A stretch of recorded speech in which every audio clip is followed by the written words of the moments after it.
Hi guys, welcome back to our channel. In this video, I am going to show you how to transfer money from FAB mobile app. For that, you will need to follow some steps. First, log in into the FAB mobile app. Open the official FAB mobile app on your smartphone. Then enter your username and password or use biometric authentication to log in. Second, go to the transfer section. From the main menu or dashboard, look for the transfer option. Tap on to access the transfer option. Third, select the type of transfer. FAB allow you to transfer money locally or internationally. Choose the appropriate option within FAB to transfer money to another FAB account. Other banks to transfer money to an account in another bank in the UAE.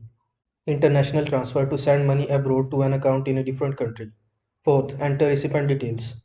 If transferring to another person or bank, you will need to provide the recipient details. This can include account number, IBN, SWIFT and BIC code, and recipient name and contact information. Fifth, enter the transfer amount. Specify the amount you wish to send. Choose the currency for the transfer if you are sending money internationally. Sixth, confirm the payment details. Review the recipient details and the transfer amount. Check for any fees or exchange rates. Seventh, authorize the transfer. You will be asked to authorize the transaction depending on your app settings. This might involve PIN number, one-time password sent to your registered mobile number or email, or biometric authentication if you set up. Then receive confirmation. Once the transaction is successful, you will receive a confirmation message in the app and a transaction reference number for your records. So I hope this video was helpful to you. Make sure to like this video and subscribe to my channel for more this type of content. Thanks for watching.